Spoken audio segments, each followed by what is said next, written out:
turma, bem-vindos a mais uma aula de genética. Hoje a gente vai conversar sobre herança relacionada ao sexo, heredogramas.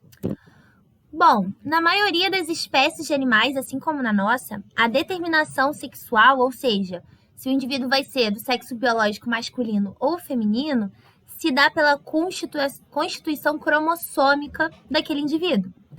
Lembrando que existe outras espécies, outros animais que não funcionam dessa forma, tá? Que é o ambiente que vai propiciar o surgimento de machos e de fêmeas. Por exemplo, é o caso das tartarugas, que o ovinho ele vai se desenvolver, né? O embriãozinho vai se desenvolver numa tartaruga macho ou fêmea de acordo com a temperatura do ovo. Então, é o ambiente que vai fazer essa determinação. No nosso caso, na maioria dos animais, ocorre uma determinação cromossômica. Os nossos cromossomos, vamos lembrar aqui do nosso cariótipo, eles estão organizados em pares, né? Nós somos seres diploide, sempre bom lembrar. E esses cromossomos a gente tem 46. O último par é o par sexual. Isso é uma convenção, tá? Que quando a gente organiza os cromossomos de qualquer espécie, a gente coloca eles em ordem de tamanho. E o último é o chamado par sexual, se aquela espécie tiver par sexual, né? No nosso caso, a gente tem duas opções. Ou o indivíduo... A gente vai ver que existem várias exceções, né? Mas, no geral, o indivíduo ele pode ser XX ou XY. Se o indivíduo for XX, ele vai se desenvolver no aparato reprodutor feminino, né? Naquele bebezinho. Se for XY, ele vai se desenvolver no indivíduo do sexo biológico masculino. Esse sistema é o sistema XXXY.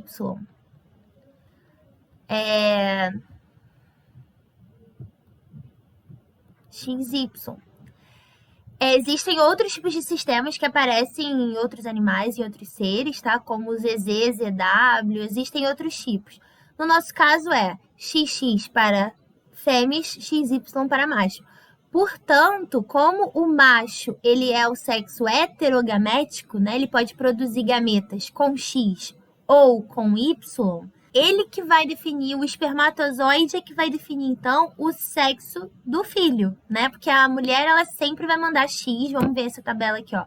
A mulher, ela sempre vai mandar X nos seus óvulos e o homem pode enviar X ou Y, 50%, 50%. Então, se ele enviar um X, vai encontrar o X da mulher, vai ter origem, então, a uma filha. Se for um Y, vai encontrar com o X da mulher, vai ser um indivíduo XY, vai ser um filho, certo? Bom, mas é claro que a gente não manda só o cromossomo X ou Y para o nosso filho. A gente manda todos os outros cromossomos, como a gente já viu em várias aulas, né? A gente vai enviar um de cada tipo de cromossomo, no total 23 que vão estar nos nossos gametas. E aí, esses outros cromossomos aqui que não definem o sexo, portanto, eles estão na mesma quantidade entre machos e fêmeas, eles são chamados de cromossomos autossômicos.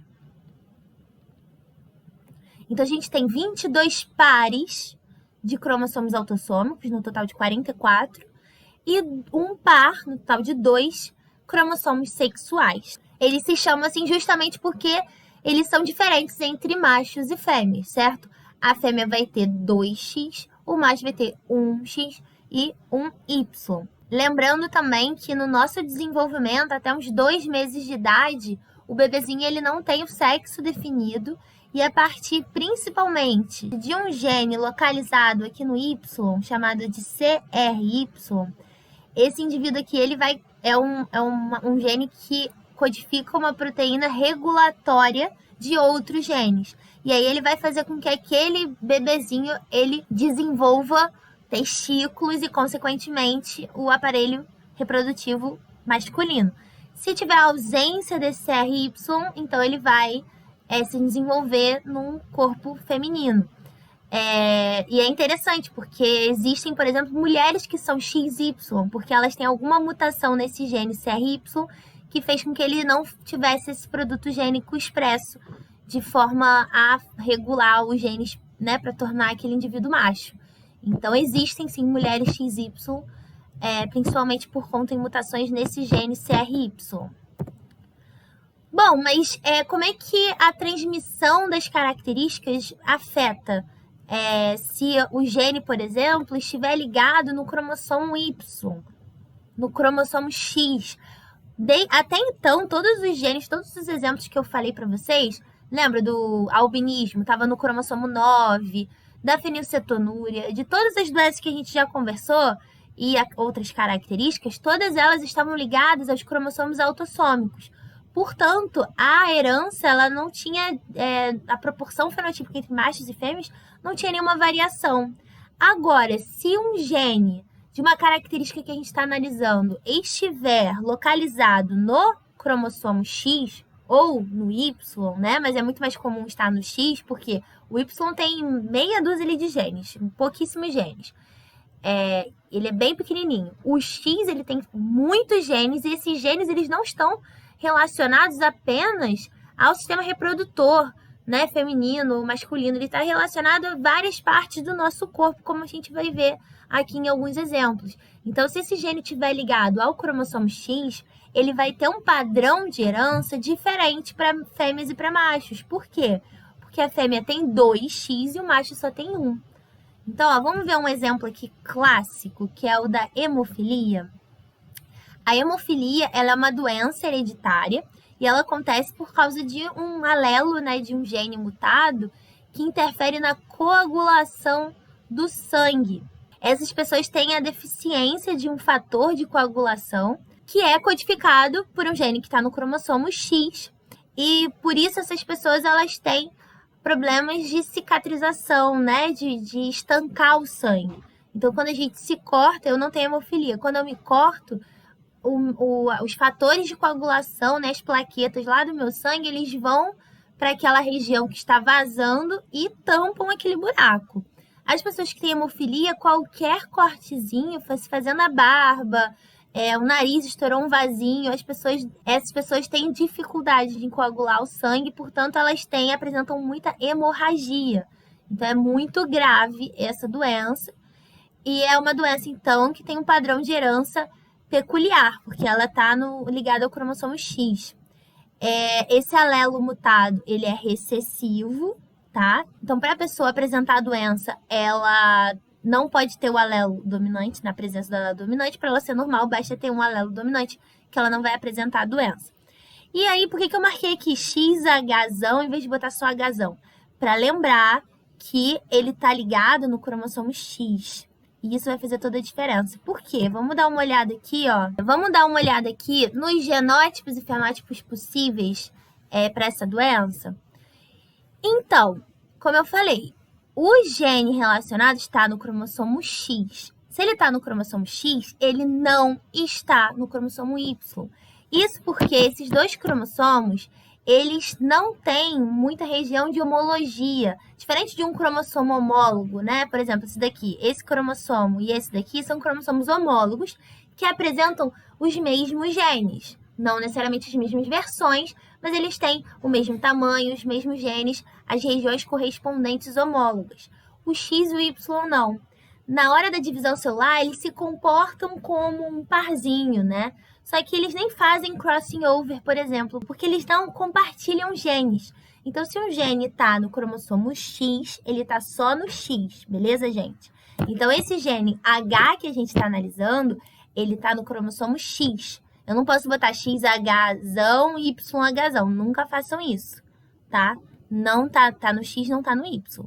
Então, o homem, repara só, diferente da lei de Mendel, né, que ele descobriu que todo mundo tem 2 fatores, 2 genes para cada característica. No caso, quando é ligado ao cromossomo X em homens, nesse sistema, né, dos mamíferos que é XXXY e de vários outros animais, o homem só tem uma cópia daquele gene. Então, ele só pode ser Hzão ou Hzinho. Não faz mais sentido usar o termo homozigoto ou heterozigoto para o homem. Esse gene está em hemizigose, que a gente diz. Então, ele tá em dose simples, tá certo? Então, o homem ele pode ser XHzão Y ou XHzinho Y. Se ele for XHzão, ele é normal. Se for XHzinho Y, ele é hemofílico.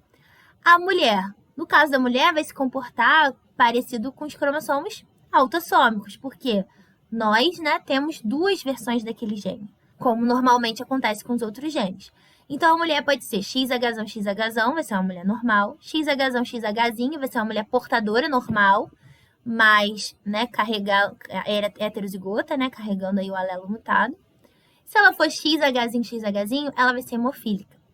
Então, repara só, para a mulher ser hemofílica, ela precisa ter dose dupla do alelo da hemofilia, certo? Hzinho, X, Hzinho, X, Hzinho. Para o homem ser hemofílico, ele precisa apenas ter uma cópia do gene da hemofilia no seu cromossomo X. Então, em qual situação, em qual dos dois sexos você acha que é mais provável que a gente veja o fenótipo de uma característica ligada ao X recessiva, né, na população? Em homens, em machos. Então, vamos fazer um exemplo aqui para ficar mais claro por que existe essa diferença de proporção fenotípica entre machos e fêmeas numa característica que segue esse padrão? Dá uma olhada aqui, ó. Então, vamos imaginar que uma mulher que não é hemofílica, mas é heterozigota, ela é XHzão, XHzinho, está esperando um filho de um homem que não é hemofílico também, tá certo? Ele é XHzão Y. Como que vai ser, então, a proporção esperada aí dos filhos? Tem chance desse casal ter um filho ou uma filha hemofílica? Vamos fazer o quadro de Punnett? Então, vamos lá. Ei, que linha torta. Vamos lá. Ó, essa mulher, ela vai enviar um X para o filho. Mas ela pode enviar um X carregando o Hzão ou o X com Hzinho. Esse homem, ele vai enviar o X com Hzão ou o cromossomo Y para seu filho, tá certo? Isso aqui é um Y, tá, gente? Vou fazer assim. Vamos fazer os encontros, então, desses gametas? Vou trocar de cor aqui. Vamos lá. XHzão encontrando com XHzão vai dar uma menina não hemofílica. Vou botar normal. XHzão com XHzinho vai dar também, essa combinação também vai resultar em uma menina normal. Aqui, XHzão Y vai ser um menino normal. E se for XHzinho Y, vai ser um menino hemofílico. Então, sim, esse casal tem chance de ter um menino hemofílico. De a cada 4 filhos que eles tiverem, a chance de um deles de ser um menino hemofílico. Repare, então, que se a gente separar a proporção fenotípica das meninas e dos meninos, a gente vai ter 100% das garotas que vão nascer desse casal vão ser normais. E a proporção para os meninos é de 50% deles vão ser normais, 50% hemofílicos. Esse resultado aqui, gente, já mostra que tem uma diferença entre fêmeas e machos, é porque esse gene, essa característica é condicionada por um gene que está num cromossomo sexual, tá? Então, repare que, dependendo da pergunta do enunciado, a resposta vai variar, né? Então, se eu perguntar, qual a chance desse casal vir a ter uma criança hemofílica? Então, é 1/4 de chance da criança ser hemofílica. Agora, se eu perguntar, esse casal está esperando um menino, qual a chance dele ser hemofílico? Aí, você já exclui as meninas, a resposta vai ser 1/2. Então, depende aí, cuidado com a pergunta do enunciado, tá? Se a gente estiver pensando no total dos filhos, 25% tem chance de nascer hemofílico. Agora, se a gente pensar só nos meninos, 50% de chance nesse casal. Lembra que cada casal tem uma proporção diferente, vocês não precisam decorar nada disso, é só você fazer o quadro de Punnett, tá? Mas não é interessante que agora mudou o padrão de herança que o Mendel observou, né? Essa aula ela está incluída também um pouco na aula passada que fala sobre as extensões, as derivações das leis de Mendel. Bom, outro exemplo clássico é o daltonismo. Esse tipo de característica é um tipo de cegueira das cores, né? Nós temos diferentes tipos de célula na nossa retina que são sensíveis à luz. E as células que são sensíveis às diferentes frequências e que identificam as cores são os cones. Os cones, eles podem ter proteínas que são sensíveis à cor azul, à cor verde ou à cor vermelha. Esses três tipos de sensores, eles dão origem a todas as outras cores que a gente consegue enxergar, porque as outras cores são uma mistura dessas três cores primárias. Mas pessoas que têm daltonismo têm deficiência nessa sensibilidade aí de captação de determinadas frequências de cores, e existem vários tipos de daltonismo. O mais grave é aquele que não identifica cor nenhuma, que vê tudo preto e branco, mas ele é bem raro. O mais comum é esse aqui, ó, o protanopia, em que a pessoa ela não consegue identificar o vermelho e, portanto, ela tem uma grande dificuldade de diferenciar o verde do vermelho, como vocês podem ver aqui na imagem, tá? Mas existem vários outros tipos também. O tipo mais comum, ele é causado por um gene que está localizado, adivinha onde? No cromossomo X. E, portanto, da mesma forma que a hemofilia, ela vai ser muito mais comum em homens do que em mulheres. Pelo mesmo motivo, porque é uma doença que é ligada ao X recessivo, né? Tem um padrão de herança recessivo ligado ao X. Isso quer dizer que para o homem apresentar a doença é muito mais fácil do que para a mulher. A mulher, ela precisa ter dose dupla, ou seja, ela tem que ter recebido do pai e da mãe o alelo mutado defeituoso. O homem não. O homem basta ter recebido um da mãe, pronto, acabou. Ele vai apresentar aquela característica, aquela doença, tá? E esse teste aí, gente, eu peguei nesse site. Quem tiver aí com alguma dúvida se é ou não daltônico, entra aqui, que aqui tem vários testes para você fazer. Pessoas não daltônicas, tipo eu, conseguem enxergar nessa imagem um 74 de verde.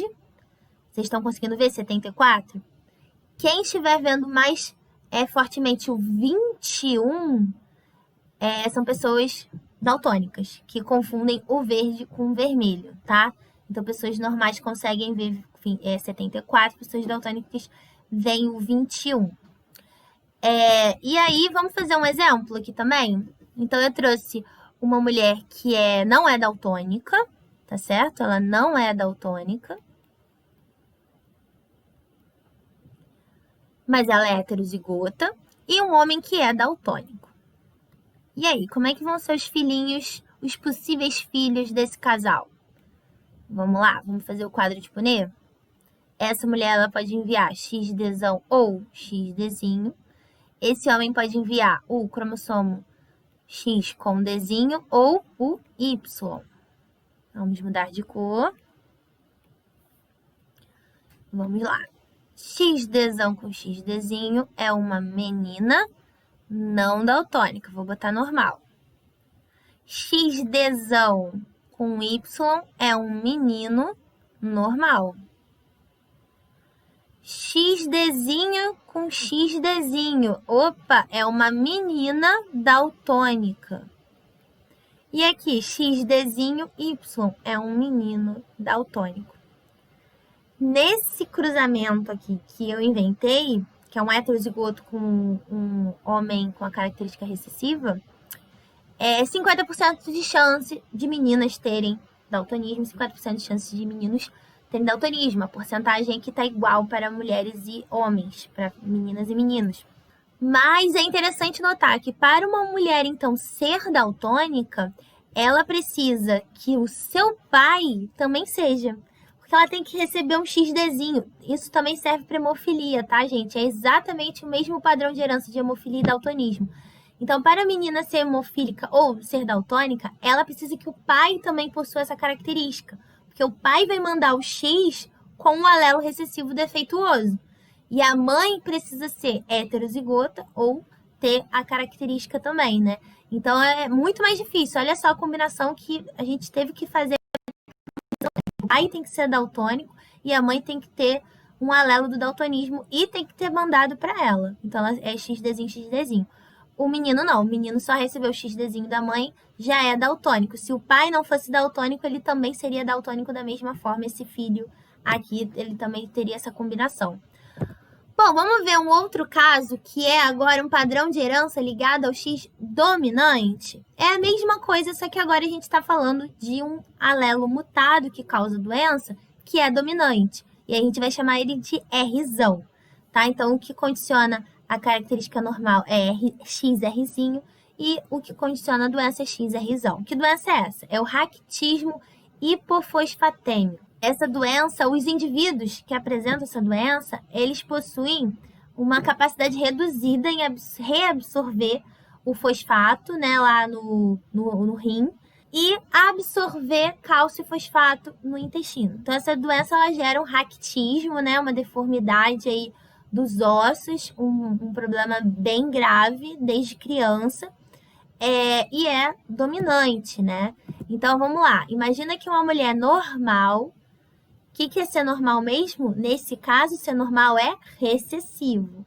Então, uma mulher XRzinho, XRzinho, está esperando um filho de um homem doente. Se ele é doente, ele é XRzão Y, certo? Qual a chance deles terem um filho com a doença ou sem a doença? Tem diferença entre menino e menina? Vamos dar uma olhada? Vamos lá. A mãe é homozigota, ela só pode enviar XRzinho, portanto eu não vou repetir, porque não precisa, porque eu não gosto de ter trabalho extra. Se você quiser repetir, pode repetir. O homem, ele pode enviar XRzão Y. E aí vamos lá, fazer os encontros. XRzão XRzinho é uma menina doente. XRzinho Y é um menino saudável, normal. Olha só, nesse caso aqui a gente tem 100% das meninas vão nascer doentes e 100% dos meninos vão nascer normais. Tá vendo que há uma diferença desse padrão de herança para os padrões de herança que a gente tem visto até então? Como que fica diferente por conta da mulher ter 2 e o homem só ter 1?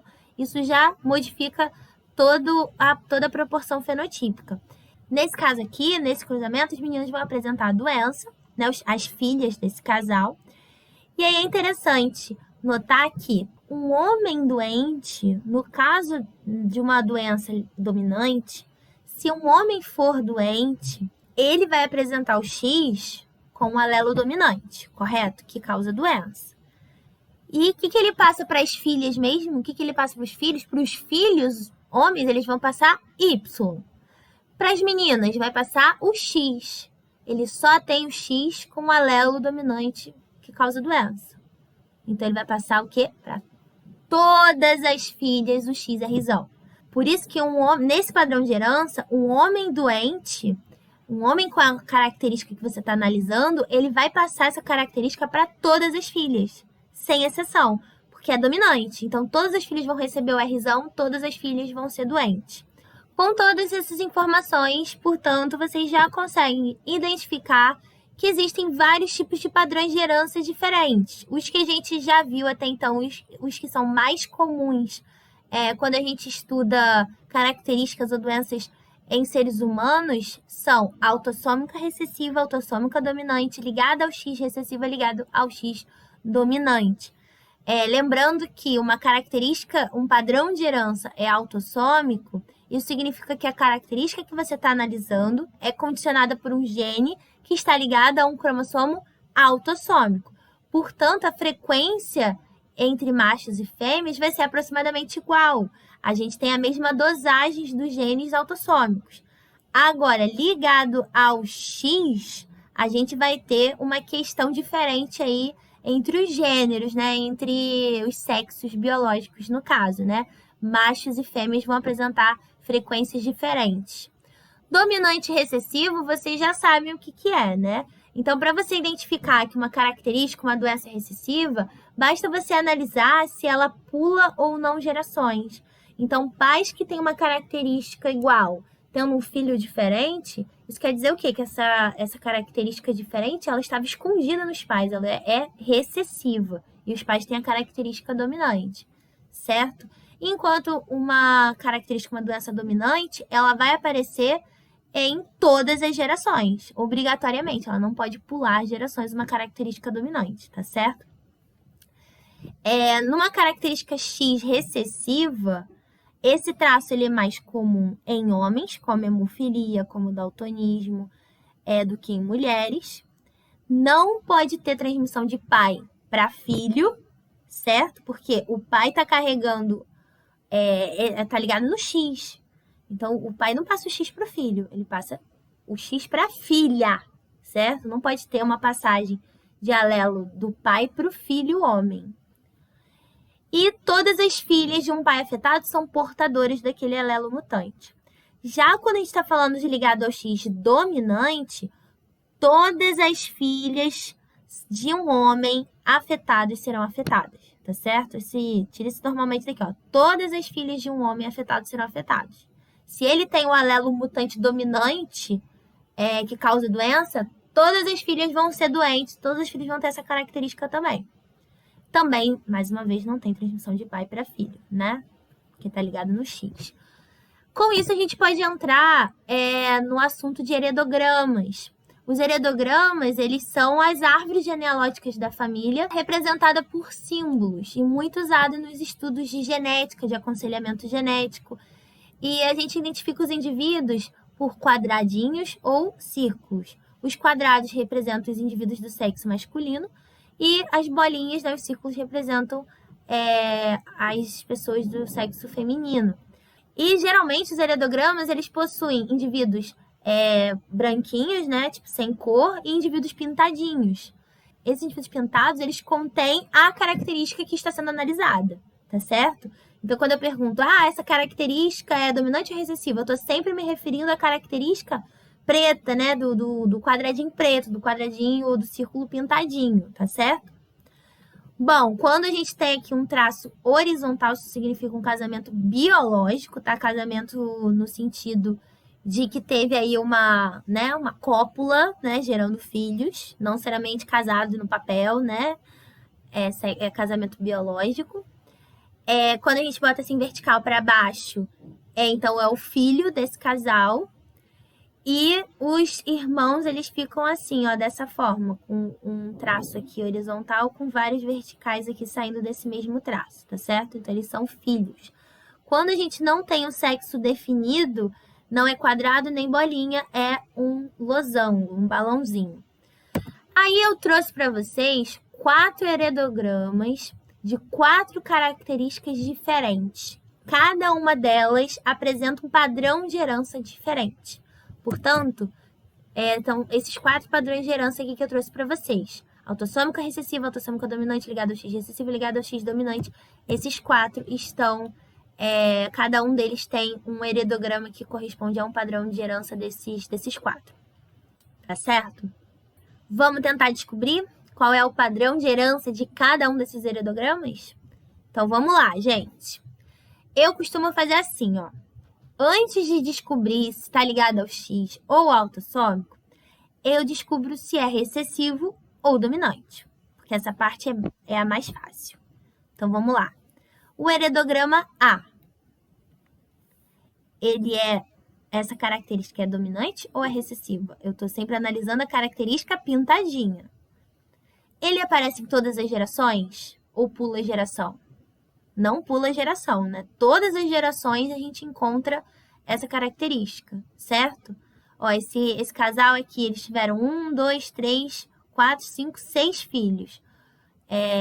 4 desses filhos tiveram a característica. Gente, não pulou geração, está presente na maioria dos filhos. É uma característica dominante, que segue um padrão de herança dominante, tá certo? Então, a pergunta daqui é, qual o padrão? Vamos pro B. O B é dominante também, né? Dominante também, ó. Todas as gerações ele apareceu, ele não pulou nenhuma geração. Então, é dominante. E no C? Aqui já pulou geração. Olha só, esse casal aqui, ó, os dois são branquinhos, tiveram um filho pintadinho. Esse também, ó, 2 branquinhos tiveram um filho pintadinho. Isso quer dizer o quê, gente? Não estava nos pais, apareceu nos filhos. Pulou gerações. Então, é recessivo, o padrão de herança. E no D, mesma coisa. Olha só, estava presente no avô, aí apareceu no neto e nas netas. É recessivo também. Beleza? Agora a gente tem que descobrir se é ligado ao X ou se é autossômico. Vamos lá. Nesse primeiro aqui, heredograma, existe uma porcentagem, uma frequência diferente entre machos e fêmeas que apresentam essa característica? Ó, dá uma olhada. Esse homem aqui, ele teve filhos, meninas e meninas. Teve 2 garotas com a característica e 2 meninos com a característica. Tá igual, né? Essa menina aqui, essa mulher, teve também um filho do sexo masculino, uma menina com a característica. Gente, se você contar aqui, se você for ver, realmente não tá aparecendo que tem uma frequência diferente entre homens e mulheres para essa característica.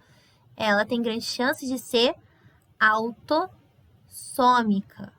tá certo? Ela realmente não poderia ser ligada ao X. E sabe como é que você descobre isso? Basta você acrescentar os genótipos de cada indivíduo. Então, por exemplo, vou seguir a proposta de ligada ao X dominante. Já que a gente descobriu que é dominante, vou fingir que essa característica é ligada ao X dominante. Eu vou começar a colocar os genótipos aqui dos indivíduos e vocês vão ver que vai dar errado, quer ver? Ó, então vamos lá. Esse indivíduo aqui, ele é XAzão Y, tá certo? Porque ele é afetado e eu tô fingindo que é ligado ao X dominante. Essa mulher é XAzinho, XAzinho. O que a gente espera dos filhos desse casal aqui, ó? Esse homem, ele vai enviar para todas as filhas XAzão. Então, todas as filhas deveriam ser afetadas. Mas, ó, tem uma filha aqui que não é afetada. E esse homem também não poderia passar a doença para os filhos. E ele passou. Portanto, não pode ser ligada ao X. Tá certo? Ela realmente é autossômica dominante, esse padrão de herança aqui do A. É só vocês colocarem o genótipo para vocês verem se está funcionando ou não a sua hipótese. Vamos para B. Na B, a gente definiu que é dominante. E vamos ver se a frequência de machos e fêmeas está igual, que apresenta essa característica. Olha, não está muito igual, não. Se você contar no total, ó, 1, 2, 3 machos, 1, 2, 3, 4, 5 meninas afetadas. A diferença não é tão grande, mas a questão é uma questão de geração. Olha só a diferença. Esse casal aqui teve 1, 2, 3 meninos e 1, 2, 3 meninas. Nenhum menino afetado e todas as meninas afetadas. Olha só essa geração aqui, gente. Todas as meninas afetadas e nenhum menino afetado. Tá acontecendo aí uma diferença entre machos e fêmeas, né? Como a gente está analisando famílias humanas, a gente tem que lidar com um número amostral menor do que quando a gente está usando um organismo modelo, como, por exemplo, as ervilhas, né? Que o Mendel contou centenas, milhares de ervilhas. Aqui a gente tem um casal tendo 6 filhos. O número amostral é menor, mas mesmo assim, né, gente? 6 filhos, todas as meninas com a característica, né? Doentes, digamos que seja uma doença. Todas as meninas doentes e todos os meninos saudáveis, tá mostrando aí pra gente que provavelmente essa característica tá ligada ao X, né? É dominante e está ligada ao X. Se você botar os genótipos, vai dar certinho, ó. Esse homem aqui, ele é XAzão Y, essa mulher é XAzinho, XAzinho. Certo? A gente definiu que essa característica é dominante. Então, os branquinhos são os recessivos. E aí, o que ele vai passar para as filhas? Para todas as filhas, ele vai passar o XAzão. E para os meninos, o Y, que não contém o alelo mutado, né? A mãe vai dar o XAzinho para o menino e o homem vai dar o Y. Então, tá batendo. Se você fizer na outra geração, você vai ver que também tá batendo essa hipótese. Vamos para C? A C a gente definiu que é recessiva. E aí, tem ou não tem uma diferença entre homens e mulheres? Pô, esse é fácil, de cara a gente já vê que só os homens possuem, manifestam essa doença, essa característica. É fácil a gente definir, então, que isso daqui é ligado ao X, sim. Então, é um padrão de herança ligado ao X recessivo. Por quê? Só os homens apresentam a doença. E outra coisa, gente, tem muitas pessoas que olham, só homem que está tendo a doença, então deve ser ligado ao Y. Não. Impossível esse heredograma ser sobre uma característica condicionada por um gene que está no cromossomo Y. Por que é impossível?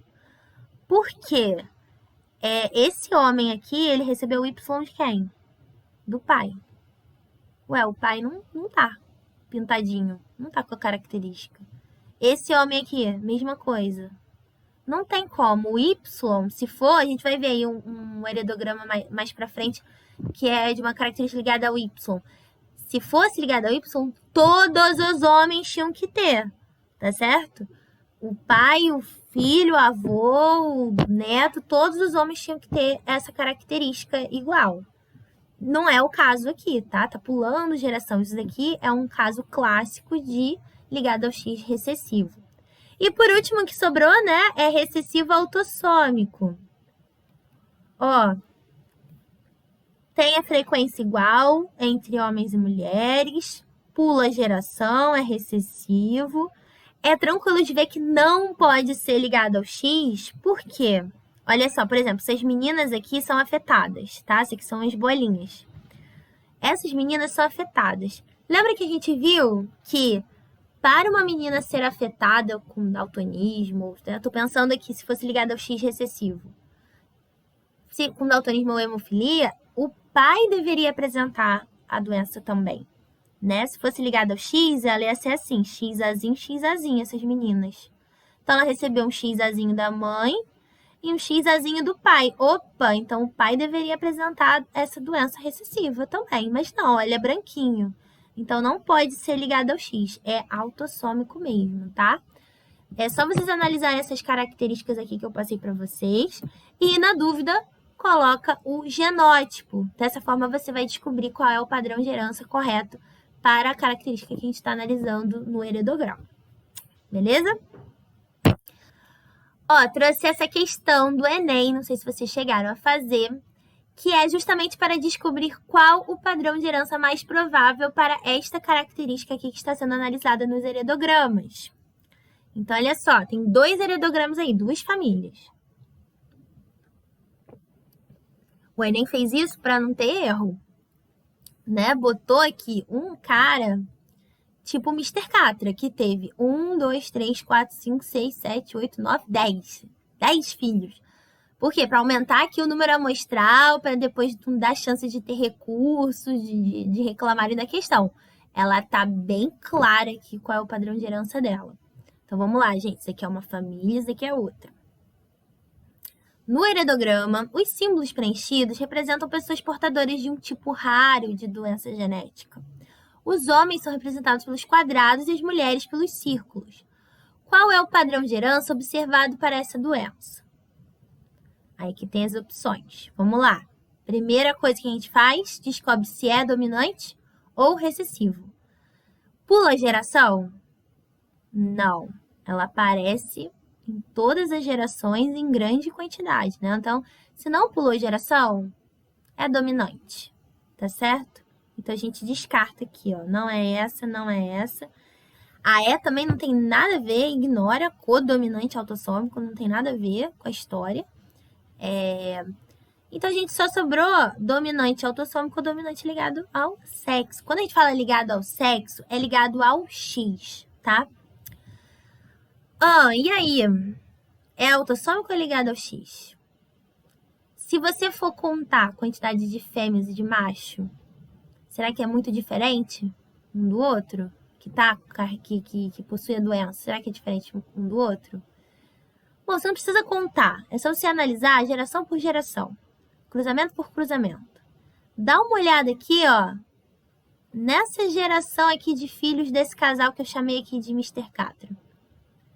Dá uma olhada depois aqui, ó, nesse casal aqui também, nos filhos desse casal. O que acontece? Esse homem é doente e a mulher não, né? Tanto aqui quanto aqui, o homem é doente e a mulher não. O homem teve filhos e filhas. Todas as meninas são doentes e nenhum menino apresenta doença. Tanto aqui quanto aqui. Tá certo? Então, a gente tem um número amostral bem grande, de 10, 11, 12, 13, 14, 15 filhos. Somando aí as duas famílias, a gente tem um total de 15 filhos, e todas as meninas foram doentes e nenhum menino nasceu com a doença. Gente, isso aqui é um caso clássico D ligado ao X, ligado ao sexo, dominante ligado ao sexo. Ó, mesma coisa que a gente viu aqui, ó, nesse heredograma daqui, ó, o B.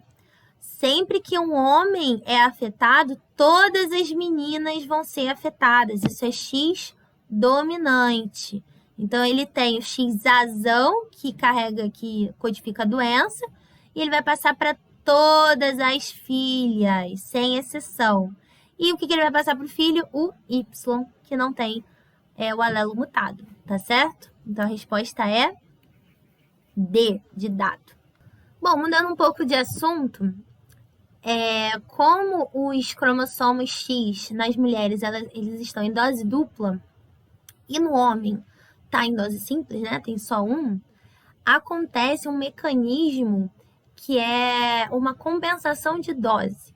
Então, nos nossos, eu que sou XX, grande chance, né? Provavelmente eu sou XX, nas minhas células embrionárias, né? O meu zigoto foi o encontro de um gameta X da minha mãe com um gameta X que continha o cromossomo X do meu pai, certo? Aí formou um zigoto XX. E aí eu vou fazer várias mitoses. E nesse momento que eu ainda sou um embrião, que eu ainda sou lá um conjuntinho de células, vai haver a inativação de um dos meus cromossomos X, aleatoriamente. Então, metade das minhas células vai inativar o X, que é o X que eu ganhei do meu pai, vai inativar o X que eu ganhei da minha mãe.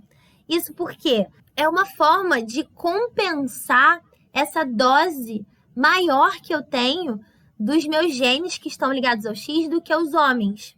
Então, é uma forma da espécie humana, então, ter a mesma quantidade de genes expressos desse cromossomo X, tá certo?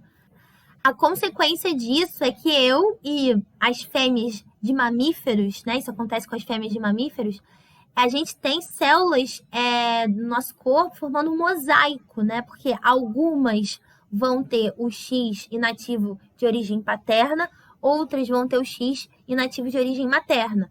E a consequência disso é que eu e as fêmeas de mamíferos, né? Isso acontece com todos os mamíferos, nós vamos ter células formando um mosaico, né?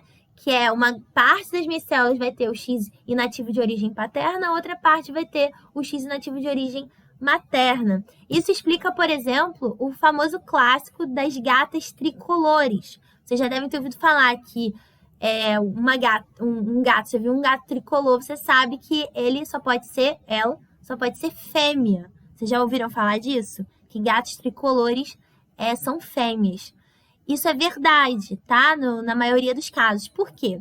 Porque para a coloração dos gatos existe um gene que corresponde ao pigmento branco, que está no cromossomo autossômico, e existe um gene que condiciona o pigmento preto ou laranja, né? Um alelo do mesmo gene condiciona o pigmento preto, o outro alelo desse mesmo gene condiciona o pigmento laranja. E esse gene está localizado no cromossomo X. Para vocês verem que o cromossomo X ele está cheio de genes relacionados com várias partes do nosso corpo, e não só, né, do sistema reprodutor, como eu já falei. Então, a gente viu genes relacionados à nossa visão, genes relacionados à nossa coagulação do sangue, genes relacionados à pelagem da gata. Então, tem vários tipos de genes ali no cromossomo X, que é um cromossomo bem grande. E aí, nesse caso aqui, famoso das gatas tricolores, acontece o seguinte, então o branco é continuado por outro gene e o laranja e o preto é pelo mesmo gene, só que alelos diferentes. E se essa gata ela for heterozigota, ela vai apresentar metade das suas células com um alelo inativo e metade das suas células com outro alelo inativo. Então, uma parte vai produzir pigmento laranja, outra parte vai produzir pigmento preto. E aí é muito legal, porque essas manchas, elas correspondem a essa diferença do X inativo de cada uma dessas células. Legal, né? Bom, existem outros tipos de herança relacionada ao sexo, né? Diferente da ligada ao X que eu falei para vocês, mas que é a mais comum. Existem outras, como por exemplo, o padrão de herança ligado ao Y. E nesse padrão, como eu falei para vocês, ocorre a passagem da característica de pai para filho, tá certo? Não pula geração e só de pai para filho que vão apresentar essa característica. Não vai ter mulher nenhuma apresentando. Lembrando que há muitos poucos genes no cromossomo Y, e, portanto, é bem menos comum esse tipo de herança, da gente perceber esse tipo de herança. Por exemplo, é o gene que eu falei para vocês, que é o gene muito importante para esse dimorfismo sexual que os seres humanos apresentam, que é o SRY presente no Y, que vai definir se o embrião ele vai tomar o caminho de produzir testículos ou ovários. Então, isso daqui é um exemplo de heredograma ligado ao Y, já dando a resposta aí dessa questão da UFBA do vestibular. A resposta é ligada ao Y. Olha só, o pai passou para os filhos, que passou para os filhos, que vai passar para os filhos. Não pode ser ligado ao X, tá certo? Pode ser autossômico? Pode ser. Pode ser, só que ele sempre pergunta o mais provável. É muito improvável que em 3 gerações só os homens estão apresentando essa doença, né? É muito improvável que seja autossômico, mas poderia ser também. Mas realmente o mais provável é ligado ao Y. Gente, existem genes que não estão ligados aos cromossomos X ou Y, mas a expressão deles é diferente entre homens e mulheres. Então, vocês já viram na aula de expressão gênica ou vão ver que dependendo do hormônio, dependendo aí do ambiente, o gene ele pode ser expresso ou não. E aí, o gene ele pode, então, estar presente na mulher e no homem, mas ser só expresso no homem, por exemplo, né? Como no caso aí dos pelos na orelha.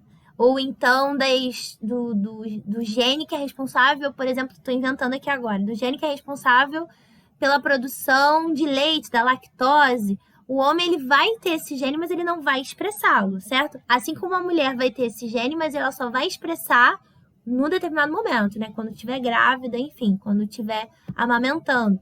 Então, esse é o caso de alguns genes com expressão diferencial limitada ao sexo que a gente diz.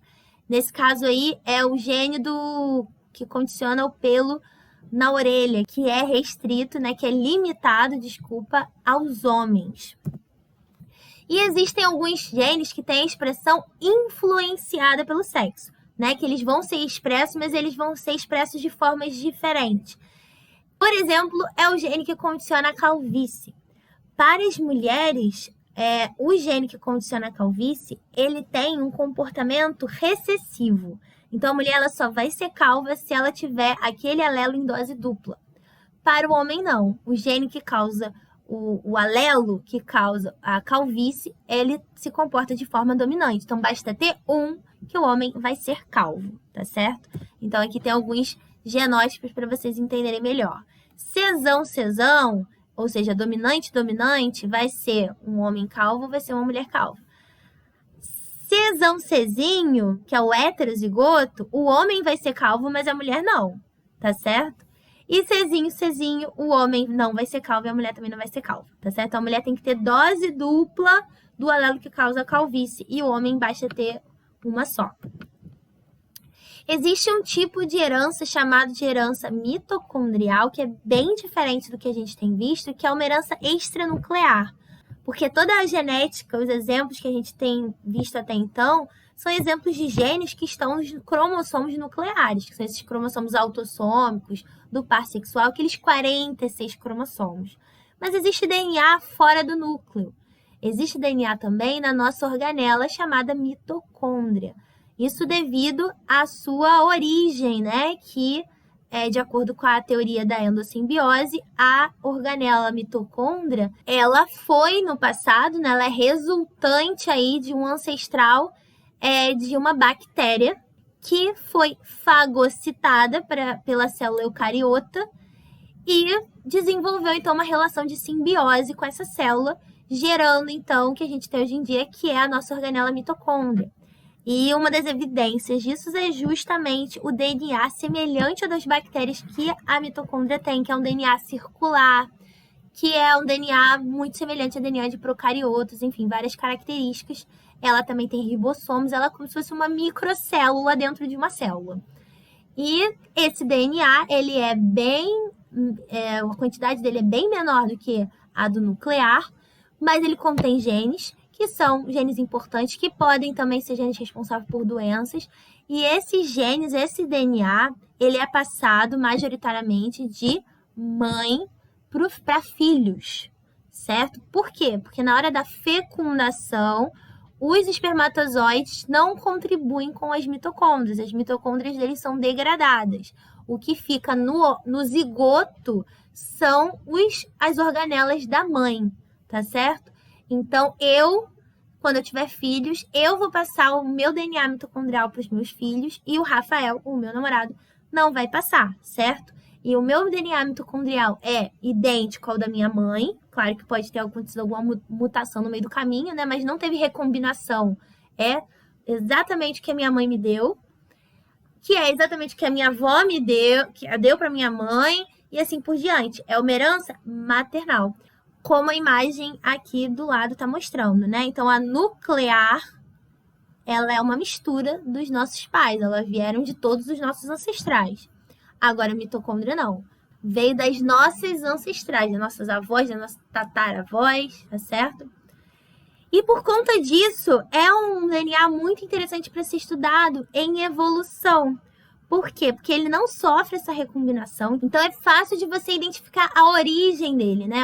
Já que não tem essa recombinação entre o DNA da mãe e do pai, né? É um DNA que não sofre recombinação. Eu trouxe um exemplo aqui de uma doença que é a atrofia óptica de Leber, que está associada a um gene no DNA mitocondrial, né, chamado de mtDNA, DNA mitocondrial. Nessa doença ocorre, então, a morte do nervo óptico dos indivíduos adultos e eles vão perdendo a visão, como mostrado aqui na imagem ao lado. E o padrão de herança é mãe passando para filhos, tá? Gente, saiu uma pesquisa esse ano, bem recente, muito interessante, que eu achei legal trazer para vocês, que tem tudo a ver com a aula de hoje, né? Que analisou a origem desse DNA mitocondrial, que tem origem materna, e a origem do cromossomo Y, que tem origem paterna, né? De pai para filhos, né? E o resultado, ele corrobora com os estudos em história que a gente tem, que a gente conhece sobre o nosso povo. Eles indicaram que os cromossomos Y, 75% têm origem de homens europeus.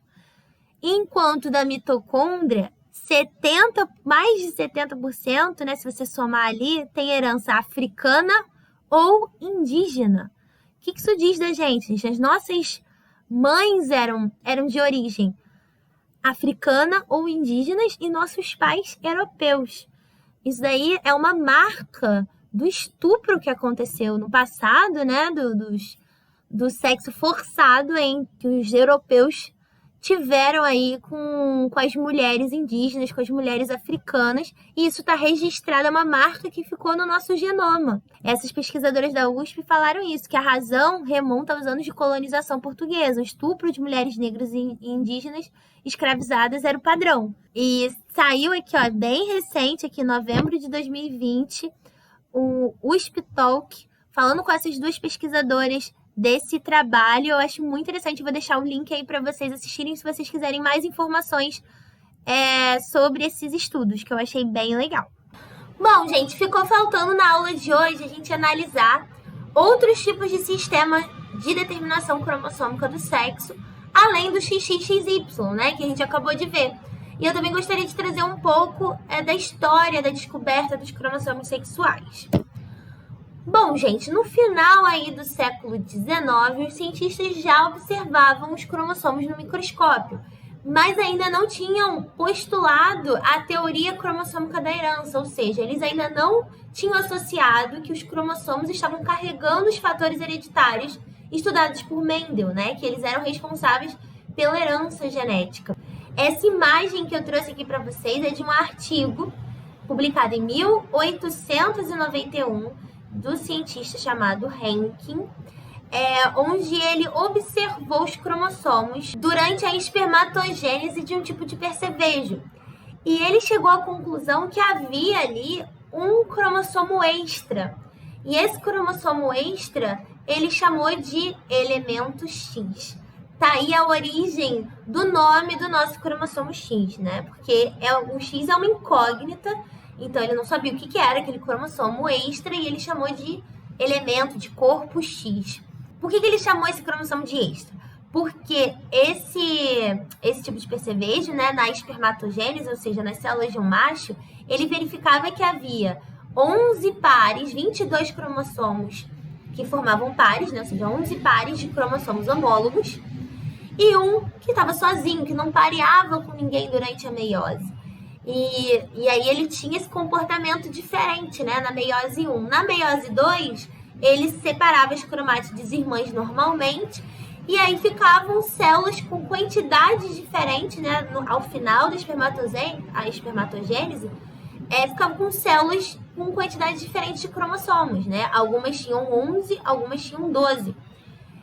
E aí, gente, isso ele não conseguiu interpretar, né? Não se tinha nem a teoria cromossômica da herança, então ele não conseguiu interpretar que esse tipo de comportamento desse cromossomo extra, ele indicava, na verdade, uma determinação cromossômica do sexo. Então, ele não relacionou isso à determinação do sexo. Só pra gente lembrar, a teoria cromossômica da herança, ela foi criada, né, a partir do início do século XX. Cientistas como Sutton e Boveri, não sei como é que fala, eles então conseguiram associar, viram que o padrão de herança que o Mendel criou, as leis dele, faziam sentido, né, era o mesmo tipo de padrão da distribuição dos cromossomos durante a observação de uma meiose, né? Então, eles conseguiram associar e criar essa teoria cromossômica da herança, mas apenas o Thomas Morgan, ele conseguiu trazer evidências, né, fazer experimentos empíricos e demonstrar experimentalmente que sim, os fatores hereditários, ou seja, os genes, estavam dentro dos cromossomos. Né, o Thomas Morgan, a gente vai ver mais pra frente que ele também foi responsável por outras descobertas e ganhou, inclusive, o prêmio Nobel por causa disso, né, pelos trabalhos que ele publicou em 1910. Bom, gente, dois cientistas, um deles eu não consegui encontrar foto, que é o Raynor e o Doncaster, eles publicaram, né, um trabalho em 1906 demonstrando características que estavam ligadas aos cromossomos sexuais, ou seja, a herança ligada ao sexo, em mariposas. Então, havia dois tipos que eles estavam estudando de coloração de mariposas. Grossulariata, que é essa mariposa mais escurinha, e a lacticolor, que era a mais clarinha, tá certo? Eles estavam, então, estudando essas mariposas do gênero Abraxas, realizando, então, cruzamentos entre elas, e eles verificaram um padrão de herança diferente, né? Curioso. Como é que foi, então, esses experimentos que eles fizeram? Eles pegaram um macho que era mais escuro, com asa mais escura, e cruzaram com fêmeas mais claras. O resultado dava 100% da prole no F1 escura, tanto macho quanto fêmea. Ou seja, a gente supõe, então, que a característica escura é dominante, certo? Já nesse primeiro cruzamento. Quando eles cruzavam F1 com F1, realmente dava a proporção esperada pela lei de Mendel, que é o quê? 3:1, certo? Só que, curiosamente, todas as mariposas brancas eram fêmeas. Não nascia mariposa branca, né, clara, macho. Então, mesmo dando 3:1, a proporção entre machos e fêmeas estava diferente, né? E aí eles fizeram também o cruzamento recíproco e também encontraram diferenças nesse padrão, né? O que é o cruzamento recíproco? Aqui é macho escuro com fêmea clara e o cruzamento recíproco vai ser o contrário, vai ser macho claro com fêmea escura. E aí o resultado desse cruzamento, desse segundo cruzamento, foi que a F1 dava 100% das fêmeas claras e 100% dos machos escuros. Então o resultado era até diferente de um cruzamento e outro, né? Dependendo da característica do pai e da mãe.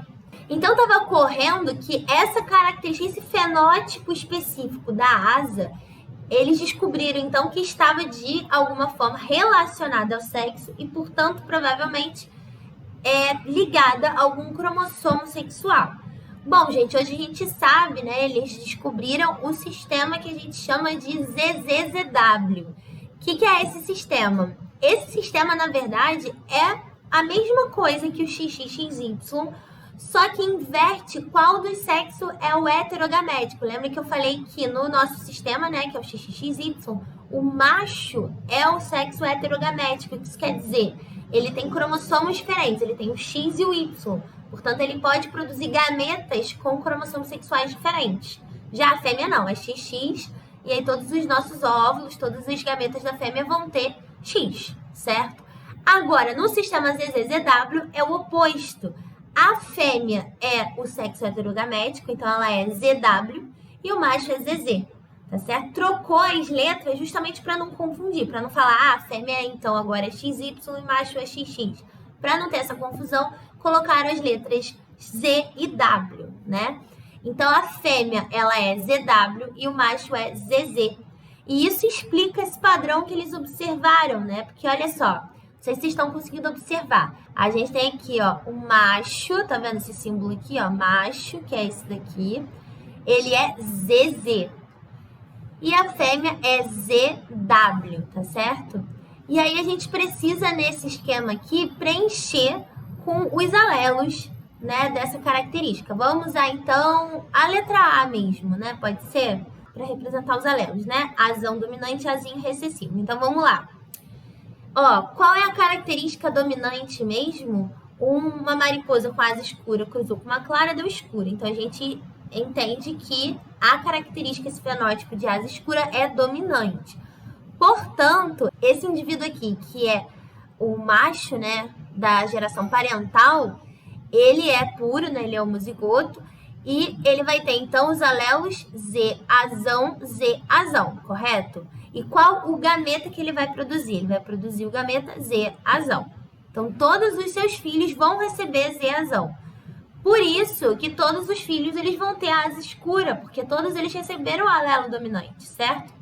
Vamos dar uma olhada para a mãe, para a fêmea aí da geração P.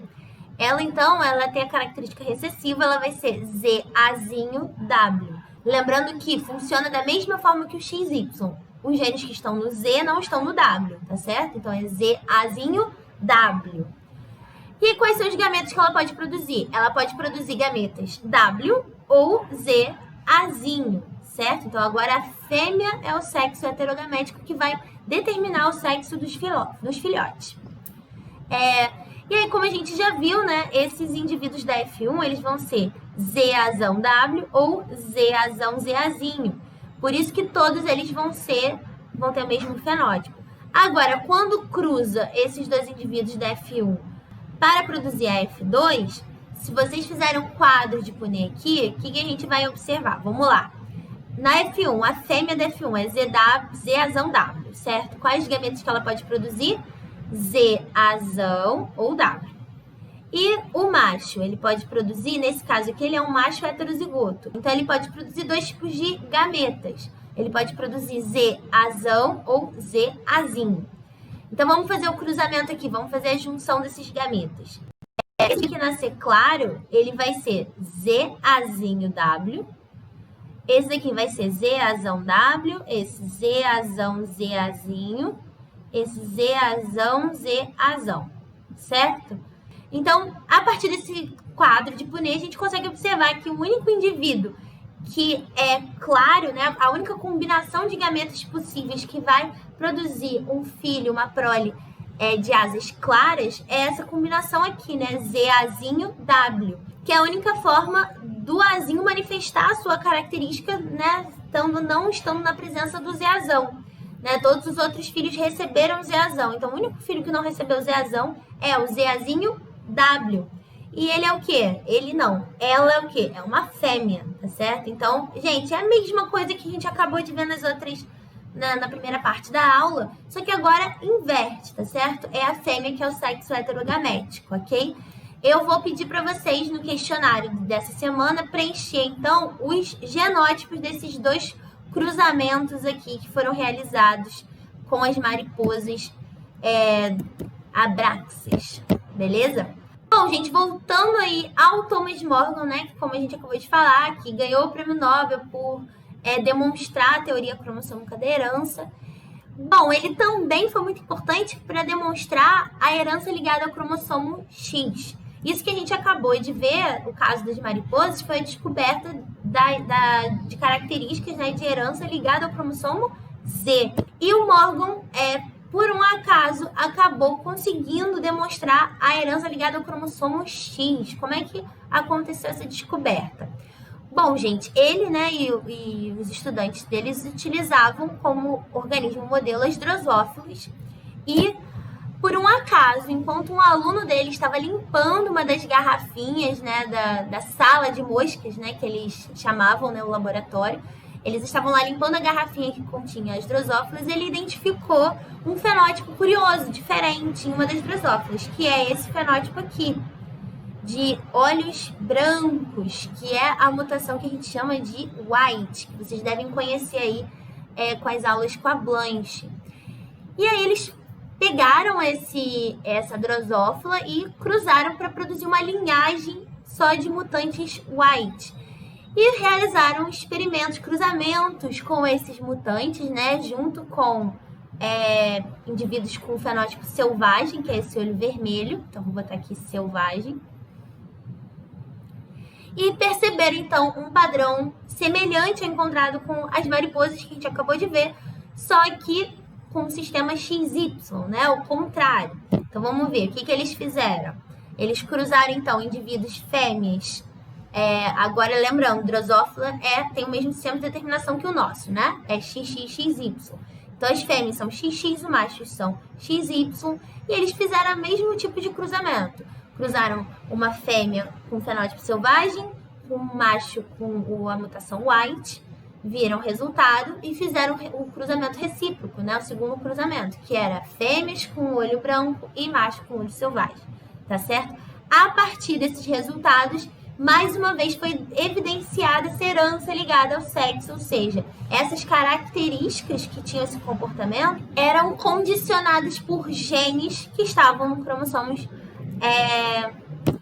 sexuais, certo? Então, vamos fazer um resumão aqui, gente. Ó, sistema XXY, ele funciona dessa forma aqui, que eu não vou falar muito, porque vocês a gente já falou muito nessa aula de hoje, mas ele é encontrado, então, em todos os mamíferos, inclusive na gente, e em outros seres também. Lembrando, então, que quem é o sexo heterogamético são os machos.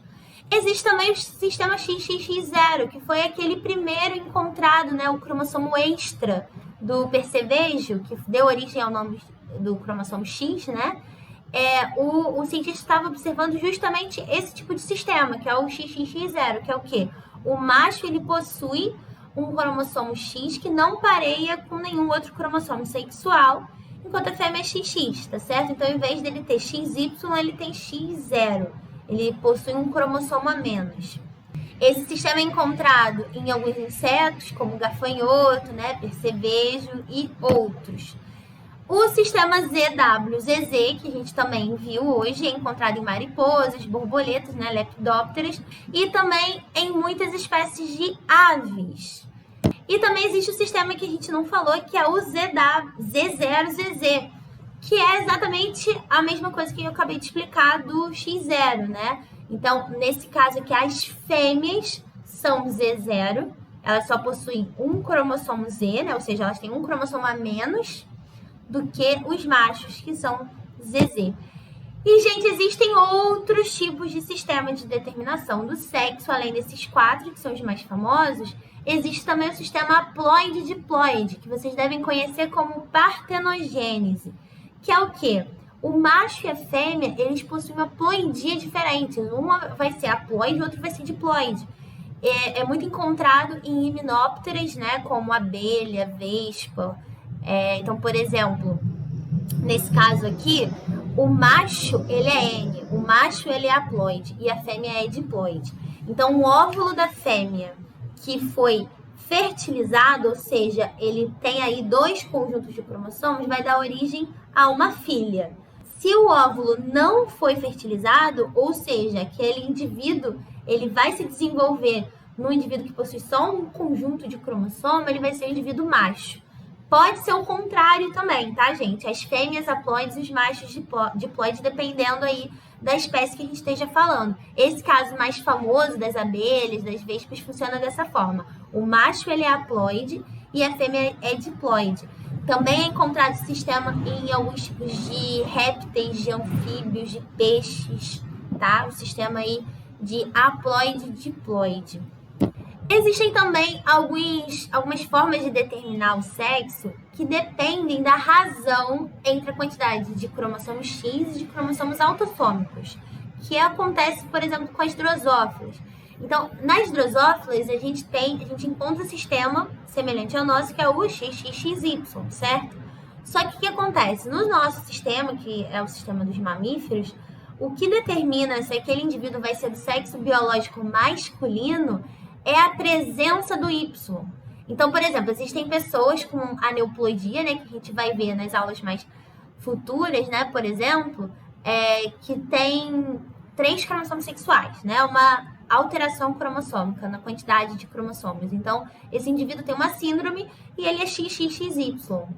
Ou existem também XXXY.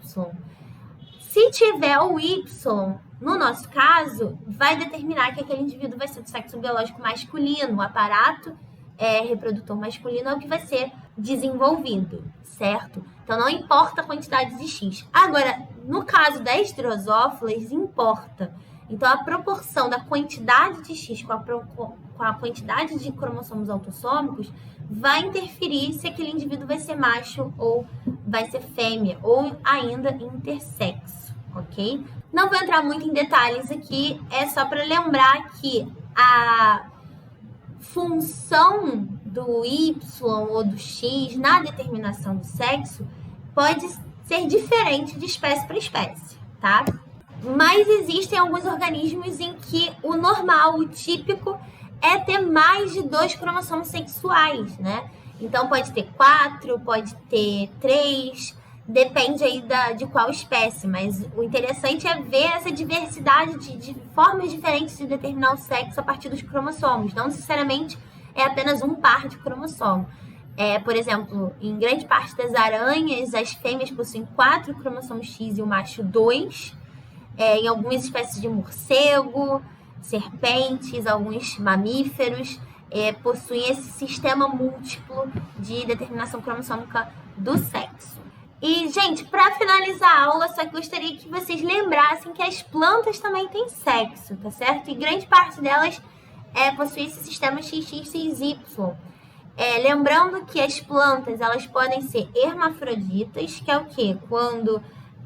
Por exemplo, quando a gente está falando de plantas vascularizadas, né, de angiospermas, quando a flor ela possui tanto o aparelho feminino quanto masculino, ela vai ser hermafrodita.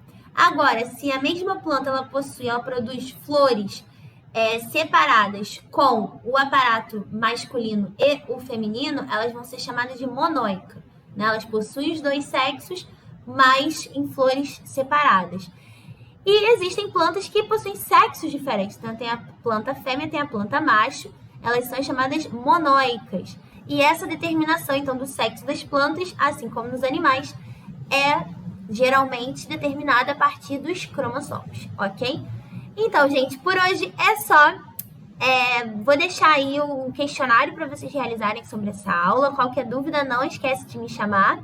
E até o nosso próximo encontro.